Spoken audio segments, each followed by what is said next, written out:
And these are the words the chief used, is fighting for his life at Lee Memorial Hospital. Thanks for being with us. I'm Patrick Nolan. And I'm Amy Wegman. 4 in Your Corner has team coverage on the shooting that has left Officer Adam Jobbers Miller in critical condition, but he is stable tonight. Well, tonight the community came together for a vigil outside the hospital in a show of support. Jasmine Miner standing by with that part of the story. But first, 4 in Your Corner's Lisa Greenberg is live with what the accused shooter's father told her tonight. Lisa? Patrick, Amy, Officer Jobbers Miller is fighting for his life here right now at Lee Memorial Hospital. And also here is the only suspect in this case who's being guarded by law enforcement officers right now. Now, I spoke with his father earlier, who tells me despite his son's mental health problems, he doesn't think he's capable of something like this.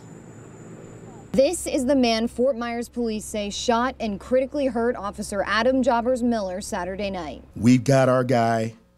We got our man. Chief Derek Diggs says at 7:16 Saturday night, officers were called to this Marathon gas station. The caller saying a man, later identified as 29-year-old Wisner Desmaret, assaulted a group of young men and took off.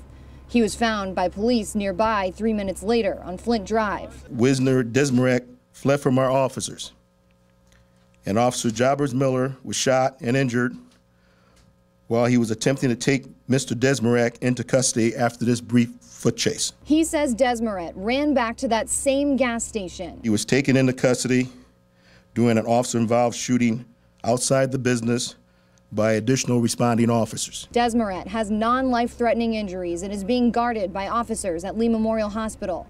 Once he's recovered, he'll be charged with at least 8 felonies. The most serious, attempted first-degree murder. I spoke to his dad, John, by phone. Your son is accused of shooting a police officer in the head, and now that officer is in critical condition. Is this hard for you to believe? There is no way. There is no way. You know, I know my son. He never carry a gun. He don't know how to use a gun. Never. Because he uses his bare hand because he's a boxer. Anything, if he has to defend himself, he's going to use his bare hand, but he's not going to use anything. Yet records show Desmaret has been booked into the Lee County Jail 11 times since 2010. Charges ranging from burglaries to grand theft of a firearm. Also, just 2 days before this horrific shooting, Desmaret was released from the Sarasota County Jail, related to a case in 2016, charged with cocaine possession and carrying a concealed weapon. The conditions of Desmaret's release included notifying Sarasota County if he planned to leave.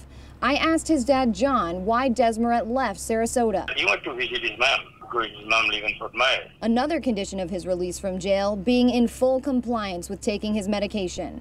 Medication his dad says is for mental health problems he's had since he was little. When you got a son who goes through all these troubles, you know, so as parents, so you can't be like, you know, can't feel good about it. Because nobody wants to see, you know, the family, you know, in trouble like that.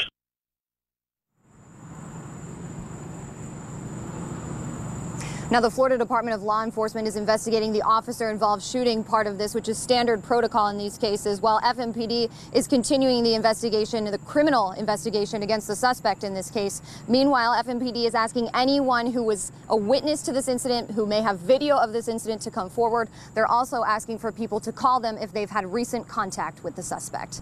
Live in Fort Myers, Lisa Greenberg, Fox 4, in your corner. All right, thank you for that, Lisa.